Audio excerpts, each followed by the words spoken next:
મિત્રો, લાખ રૂપિયાનો પગાર, સરકારી શિક્ષિકાની પ્રતિષ્ઠિત નોકરી અને સમાજમાં માન સન્માન, છતાં પણ મારી પોતાની જિંદગીની કોઈ કિંમત નહોતી. જે હાથોથી મેં વર્ષો સુધી પરિવારને આર્થિક રીતે સિંચ્યો હતો, એ જ હાથે જ્યારે મારા ભાઈને પ્રેમથી એક નાની ભેટ આપી, ત્યારે બદલામાં મને બધાની વચ્ચે એક જોરદાર તમાચો મારવામાં આવ્યો. એ થપ્પડ માત્ર મારા ગાલ પર નહોતી, પણ મારા આત્મા પર હતી. શું એક સ્ત્રીની કમાણી માત્ર બીજાના અધિકાર માટે જ હોય છે? શું શિક્ષિત હોવા છતાં મારે ગુલામની જેમ જીવવું પડશે? એ રાત્રે મંડપમાં ગુંજેલી એ થપ્પડે મને એક એવો નિર્ણય લેવા મજબૂર કરી દીધી કે જેણે મારી આખી જિંદગી બદલી નાખી. જાણો એક સ્વાભિમાની સ્ત્રીના સંઘર્ષ અને તેની જીતની આ હૃદયસ્પર્શી વાર્તા. આ વાર્તા અંત સુધી જરૂરથી સાંભળજો, કારણ કે કદાચ તમને તમારી જિંદગીના અંધકારમાંથી બહાર આવી સત્યની રોશની સુધી પહોંચવાનો રસ્તો મળી શકે. મિત્રો, આ એ જ આંગણું હતું જ્યાં થોડી મિનિટો પહેલાં શરણાઈઓના સૂર રેલાતા હતા અને ભાઈના લગ્નની ધામધૂમ હતી. મેં બહુ જ હોંશથી અને મારા પોતાના પગારમાંથી બચાવેલા થોડાક છૂટા પૈસા ભેગા કરીને ભાઈ માટે સોનાની વીંટી કરાવી હતી. મને એમ હતું કે બહેન તરીકે આ મારો હક છે અને મારી ફરજ પણ છે. પણ જેવી મેં એ વીંટી ભાઈની આંગળીમાં પહેરાવી કે તરત જ પાછળથી મારો હાથ પકડીને મને ખેંચવામાં આવી. મારો પતિ, જે અત્યાર સુધી હસીને મહેમાનો સાથે વાતો કરતો હતો, તેના ચહેરા પર લોહી ઉતરી આવ્યું. તેણે એક શબ્દ પણ બોલ્યા વગર બધાની વચ્ચે મારા ગાલ પર જોરદાર તમાચો ઝીંકી દીધો. એ થપ્પડનો અવાજ આખા મંડપમાં ગુંજી ઉઠ્યો અને સાથે જ ગુંજી ઉઠ્યું મારું વર્ષોનું દબાયેલું મૌન. મારી આસપાસ ઊભેલા સગા સંબંધીઓના ચહેરા પર આઘાત હતો, પણ કોઈનામાં બોલવાની હિંમત નહોતી. મને ગાલ પર બળતરા થતી હતી, પણ એનાથી વધારે બળતરા તો મારા હૃદયમાં થતી હતી. હું એક સરકારી શિક્ષિકા હતી જે દરરોજ સેંકડો બાળકોને આત્મસન્માન અને અધિકારોના પાઠ ભણાવતી હતી. દર મહિને મારા ખાતામાં 1 લાખ રૂપિયા જમા થતા હતા, પરંતુ એ રકમ પર ક્યારેય મારી સહી ચાલતી નહોતી. મારો ATM કાર્ડ અને પાસબુક મારા પતિના કબાટમાં કેદ હતા. મારે એક સાડી લેવી હોય તો પણ મારે રજૂઆત કરવી પડતી હતી અને 10 સવાલોના જવાબ આપવા પડતા હતા. હકીકતમાં હું આ ઘર માટે માત્ર એક સોનાની મરઘી હતી જે દર મહિને ઈંડા આપતી હતી, પણ તેને દાણા માટે પણ બીજા પર નિર્ભર રહેવું પડતું હતું. તે રાત્રે જ્યારે હું મંડપ છોડીને રૂમમાં ગઈ, ત્યારે મને મારી જિંદગી એક જેલ જેવી લાગવા માંડી હતી. અરીસા સામે ઊભી રહીને મેં મારા સોજી ગયેલા ગાલને સ્પર્શ કર્યો. આ થપ્પડ માત્ર એક શારીરિક ઈજા નહોતી, પણ એ મારા ભણતર, મારા પદ અને મારી સ્ત્રી તરીકેની ગરિમા પરનો પ્રહાર હતો. મને યાદ આવ્યું કે કેવી રીતે દર મહિને પગારના પૈસે મારો પતિ પ્રેમનો ઢોંગ કરીને મારી પાસેથી પૈસાનો હિસાબ લઈ લેતો હતો. જો ક્યારેય મેં 500 રૂપિયાનો પણ વધારે ખર્ચ કર્યો હોય તો આખું ઘર માથે લેતો હતો. મને અચાનક એ વાત સમજાઈ ગઈ કે હું જે મકાનને ઘર સમજીને સિંચતી હતી, ત્યાં મારું કોઈ સ્થાન જ નહોતું. હું ત્યાં માત્ર એક પગારદાર નોકર હતી, જેની કોઈ ભાવનાઓ નહોતી. રૂમની બારીમાંથી દેખાતો પેલો અડધો ચંદ્ર જાણે મારી મજાક ઉડાવતો હોય તેમ લાગતું હતું. ભાઈના લગ્નનો આનંદ ક્ષણવારમાં માતમમાં ફેરવાઈ ગયો હતો. મારા મમ્મી પપ્પા મંડપમાં નીચું જોઈને બેઠા હશે એ વિચારે મારું દિલ ચીરાઈ જતું હતું. પણ હવે રડવાનો સમય પૂરો થઈ ગયો હતો. આંસુ લૂછીને મેં પહેલી વાર મારી પોતાની આંખોમાં આંખો મિલાવી. એ અરીસામાં દેખાતી સ્ત્રી હવે લાચાર શિક્ષિકા નહોતી, પણ એક એવી સ્ત્રી હતી કે જેણે વર્ષોની ગુલામીની સાંકળો તોડવાનું નક્કી કરી લીધું હતું. એ ક્ષણે મને સમજાઈ ગયું હતું કે જો આજે હું ચૂપ રહીશ તો આ આખી જિંદગીની વાર્તા બની જશે, અને જો આજે હું બોલીશ તો આ એક નવા પ્રકરણની શરૂઆત થશે. મેં નક્કી કરી લીધું કે હવે મારા પર કોઈનો અધિકાર નહીં હોય અને મારી કમાણી માત્ર મારી અને મારી ઈચ્છાઓ માટે જ વપરાશે. એ થપ્પડે મને ઊંડાણમાંથી જગાડી દીધી હતી. હવે નિર્ણય લેવાઈ ચૂક્યો હતો અને એ નિર્ણયની ગંભીરતા મારા ચહેરા પર સ્પષ્ટપણે દેખાતી હતી. મેં કબાટ ખોલ્યો અને એક મોટી બેગ કાઢી. એક પછી એક મારા કપડાં અને જરૂરી દસ્તાવેજો મેં બેગમાં ભરવા માંડ્યા. લગ્નના ગીતો હજી પણ દૂરથી સંભળાતા હતા, પણ મારા મનમાં માત્ર એક જ ધૂન લાગી હતી અને તે હતી આઝાદીની. અત્યાર સુધી મેં મારી દરેક નાની નાની જરૂરિયાતો માટે બીજાની સામે હાથ ફેલાવ્યા હતા, પણ હવે મને સમજાઈ ગયું હતું કે જેની પાસે આર્થિક સત્તા હોય છે તેની પાસે જ સન્માન હોય છે. મારી કમાણી બીજાના ખિસ્સા ભરે અને બદલામાં મને માત્ર અપમાન અને થપ્પડ મળે એ હવે મને મંજૂર નહોતું. બેગ પેક કરતી વખતે મારા હાથ જરાય ધ્રુજતા નહોતા, કારણ કે વર્ષોથી દબાયેલું સ્વાભિમાન હવે જ્વાળામુખી બનીને ફાટવા તૈયાર હતું. રૂમનો દરવાજો ખુલ્યો અને મારા મમ્મી પપ્પા અંદર આવ્યા. તેમની આંખોમાં જે લાચારી હતી તે જોઈને એક પળ માટે મારું હૃદય ભરાઈ આવ્યું. પપ્પાએ ધ્રુજતા અવાજે કહ્યું કે બેટા, અત્યારે લગ્નનું ઘર છે અને બધા મહેમાનો છે. અત્યારે તું જઈશ તો લોકો શું વાતો કરશે? પપ્પાના ખભા પર હાથ મૂકીને મેં તેમની આંખોમાં જોયું. એ આંખોમાં સમાજનો ડર હતો, પણ મારી આંખોમાં જીવવાની નમ્રતા હતી. મેં બહુ જ ધીમા પણ મક્કમ અવાજે કહ્યું કે પપ્પા, લોકો તો ત્યારે પણ વાતો કરતા હતા જ્યારે તમારા જમાઈએ બધાની વચ્ચે તમારી દીકરી પર હાથ ઉપાડ્યો હતો. જો આજે હું આ ઉંમરો ઓળંગીને બહાર નહીં નીકળું તો કાલે આ ઘરમાં મારી લાશ જ બહાર નીકળશે. મારે મારી કમાણી અને મારું જીવન બંને પર પોતાનો હક જોઈએ છે. પપ્પાએ મારો હાથ છોડી દીધો અને સમજી ગયા કે હવે આ દીકરી કોઈના રોકવાથી રોકાવાની નથી. મેં તે અંધારી રાત્રે જ મંડપમાંથી બહાર પગ મૂક્યો. રસ્તા પર ગાડીઓ ઓછી હતી, પણ મારો રસ્તો સાવ સ્પષ્ટ હતો. મેં રાતોરાત એક ઓળખીતાના ખાલી પડેલા ભાડાના મકાનની વ્યવસ્થા કરી અને ત્યાં જતી રહી. એ મકાન ખાલી હતું અને ત્યાં કોઈ સુવિધા નહોતી, પણ તે રાત્રે મને જે શાંતિની ઊંઘ આવી તેવી ઊંઘ મને મારા આલીશાન સાસરીમાં ક્યારેય નહોતી આવી. સવારે સૂરજ ઉગતાની સાથે જ હું તૈયાર થઈને સીધી જ બેંક પહોંચી ગઈ. મેં મેનેજરને મળીને સ્પષ્ટ સૂચના આપી કે મારું જોઈન્ટ એકાઉન્ટ તાત્કાલિક બંધ કરવામાં આવે અને મારો નવો પગાર માત્ર મારા સિંગલ એકાઉન્ટમાં જ જમા થાય. મેં મારું એટીએમ કાર્ડ બ્લોક કરાવ્યું અને નવું કાર્ડ મારા હાથમાં લીધું.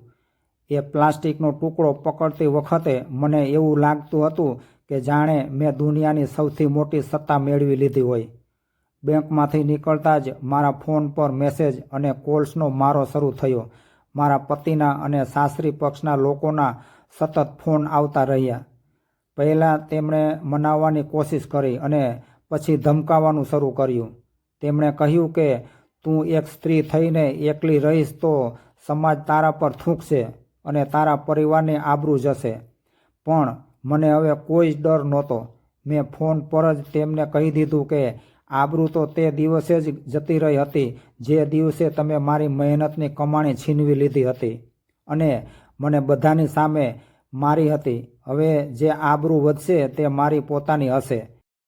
મેં સ્કૂલમાં પણ લેખિતમાં આપી દીધું હતું કે ભવિષ્યમાં મારો પગાર ક્યાં જમા થશે.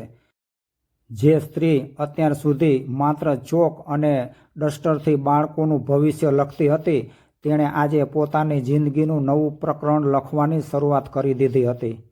મેં મારા આત્માના વસ્ત્રહરણનો બદલો લોકલાજથી નહીં પણ પોતાની સ્વનિર્ભરતાથી લેવાનું નક્કી કર્યું હતું. નવા ભાડાના મકાનમાં વીતેલી એ પહેલી કેટલીક રાતો ખૂબ જ શાંત પણ પડકારજનક હતી. દિવાલો ખાલી હતી અને રૂમમાં સામાનના નામે માત્ર મારી એક બેગ જ હતી. સમાજની નજરોમાં હું એક એવી સ્ત્રી હતી જેણે પોતાનું ઘર ભાંગ્યું હતું. રસ્તે ચાલતા લોકોની નજરો અને પાડોશીઓના ગણગણાટ મને અહેસાસ કરાવતા હતા કે આ દેશમાં સ્ત્રી માટે એકલા રહેવું આજે પણ કેટલું કપરું છે. પણ મારી પાસે એક એવી તાકાત હતી કે જે ગમે તેવા તોફાન સામે મને ટકાવી રાખવા સક્ષમ હતી, અને તે હતી મારી આર્થિક આઝાદી. મહિનાની પહેલી તારીખે જ્યારે મારા મોબાઈલમાં પગાર જમા થયાનો મેસેજ આવ્યો ત્યારે મારી આંખોમાંથી હરખના આંસુ છલકાઈ ગયા. અત્યાર સુધી લાખો રૂપિયા મારા ખાતામાં આવ્યા, પરંતુ એ આંકડાઓ પર મારો કોઈ જ હક નહોતો. આજે પહેલીવાર એ 1 લાખ રૂપિયા માત્ર મારા હતા. મેં એટીએમ મશીનમાંથી થોડા પૈસા ઉપાડ્યા અને એ નોટોને મારા હાથમાં પકડી રાખી. એ કાગળના ટુકડા નહોતા, પણ મારી સ્વતંત્રતાની ચાવી હતી, જેણે મારા જેલ જેવા જીવનના તાળા ખોલી નાખ્યા હતા. મેં તે દિવસે બજારમાં જઈને મારા મનગમતા રંગની સાડી ખરીદી અને એક સારી હોટલમાં જઈને શાંતિથી ભોજન કર્યું. મને સમજાયું કે અત્યાર સુધી હું માત્ર શ્વાસ લેતી હતી, પણ આજે હું સાચા અર્થમાં જીવી રહી હતી. જ્યારે મેં કોર્ટમાં છૂટાછેડા માટે અરજી કરી ત્યારે વકીલથી લઈને દૂરના સંબંધીઓ સુધી બધાએ મને સમજાવવાની ભરપૂર કોશિશ કરી. લોકો કહેતા હતા કે એક સામાન્ય થપ્પડ માટે આટલું મોટું ઘર અને આટલી સુખ સાહેબી છોડી દેવી એ મૂર્ખામી છે. સમાજના એ કહેવાતા ઠેકેદારોને કોણ સમજાવે કે એ થપ્પડ તો માત્ર અંતિમ પ્રહાર હતો, પણ તેની પાછળ વર્ષોનું શારીરિક શોષણ, નાણાકીય ગુલામી અને તિરસ્કારનું મોટું પોટલું છુપાયેલું હતું. મેં મક્કમતાથી કહી દીધું કે મારે એવા ઘરની કોઈ જરૂર નથી જ્યાં મારી કમાણીની કિંમત હોય, પણ મારી લાગણીઓની કોઈ કિંમત ન હોય. મેં ઘરેલું હિંસા અને માનસિક ત્રાસનો કેસ દાખલ કર્યો. કોર્ટના પગથિયાં ચડતી વખતે મારો અવાજ જરાય ડગમગતો નહોતો, કારણ કે હવે મને હારવાનો કોઈ ડર રહ્યો જ નહોતો. જ્યારે હું શાળામાં ભણાવવા જતી ત્યારે પણ વાતાવરણ બદલાયેલું લાગતું હતું. સહકર્મચારીઓ વચ્ચે મારા વિશે વાતો થતી, પણ મેં મારા કામ પર ધ્યાન કેન્દ્રિત કર્યું. પહેલાં તો હું જ્યારે વર્ગખંડમાં જતી ત્યારે મારા ચહેરા પર એક પ્રકારનો થાક અને લાચારી રહેતી, પણ હવે મારા અવાજમાં એક નવી ધાર હતી. હું જ્યારે છોકરીઓને ભણાવતી ત્યારે માત્ર પુસ્તકી જ્ઞાન સુધી મર્યાદિત ન રહેતી. મેં તેમને શીખવાડવાનું શરૂ કર્યું કે જીવનમાં શિક્ષણની સાથે સાથે આર્થિક રીતે પગભર થવું કેટલું જરૂરી છે. મેં તેમને સ્વાભિમાનના પાઠ ભણાવ્યા અને સમજાવ્યું કે કોઈને પણ તમારું અપમાન કરવાનો હક ન આપવો, ભલે તે તમારો પોતાનો કેમ ન હોય. મારા વિદ્યાર્થીઓ પણ મારી આ બદલાયેલી શક્તિને ઓળખી રહ્યા હતા. જે શિક્ષિકા અત્યાર સુધી માત્ર ગણિતના દાખલા ગણાવતી હતી, તે શિક્ષિકા હવે જિંદગીના સમીકરણો ઉકેલતા શીખવી રહી હતી. મને લાગ્યું કે મારો આ સંઘર્ષ હવે માત્ર મારો રહ્યો નહોતો, પણ એ અનેક સ્ત્રીઓ માટે એક ઉદાહરણ બની રહ્યો હતો, જેઓ મૂંગા મોઢે અત્યાર સુધી સહન કરતી હતી.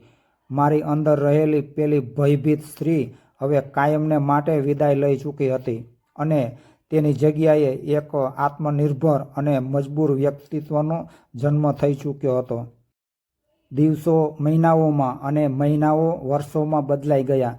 સમયની સૌથી મોટી ખાસિયત એ છે કે ગમે તેવા ઊંડા જખમોને ભરી દે છે. શરૂઆતમાં જે લોકો મારા વિશે નકારાત્મક વાતો કરતા હતા, તેઓ હવે મારા આત્મવિશ્વાસને જોઈને ચૂપ થઈ ગયા હતા. આજે હું ભાડાના મકાનમાંથી નીકળીને શહેરના એક શાંત વિસ્તારમાં મારા પોતાના ફ્લેટમાં રહું છું. આ ઘરની દરેક ઈંટ મેં મારી મહેનતના પૈસાથી ખરીદી છે. અહીં કોઈ મને પૂછનાર નથી કે મેં 500 રૂપિયા ક્યાં વાપર્યા હતા, અને કોઈ મને ધમકાવનાર પણ નથી. ઘરની બહાર મારી પોતાની ગાડી ઊભી હોય છે, જે મારી સફળતાની સાક્ષી પૂરે છે. પરંતુ આ ભૌતિક સુખ અને સુવિધાઓ કરતાં પણ વધારે કિંમતી વસ્તુ જે મારી પાસે આજે છે, તે છે મારું આત્મસન્માન. હવે મારે કોઈની સામે હાથ ફેલાવવાની કે કોઈનું અપમાન સહન કરવાની જરૂર નથી. મારા ભાઈના લગ્નનો એ દિવસ આજે પણ મને બરાબર યાદ આવે છે, પણ હવે એ યાદ મને રડાવતી નથી. જે સોનાની વીંટી માટે આટલો મોટો વિવાદ થયો હતો, તે વીંટી આજે પણ મારો ભાઈ તેની આંગળીમાં પહેરી રાખે છે.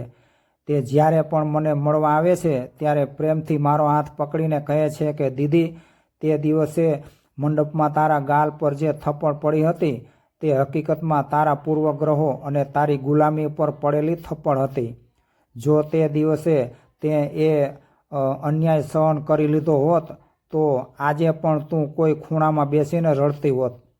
ભાઈની આ વાત સાંભળીને મને ગર્વ થાય છે કે મેં મારા માટે સાચો રસ્તો પસંદ કર્યો. મને સમજાઈ ગયું કે સ્ત્રી ત્યારે જ લાચાર બને છે જ્યારે તે માની લે છે કે તે બીજા વગર જીવી શકતી નથી.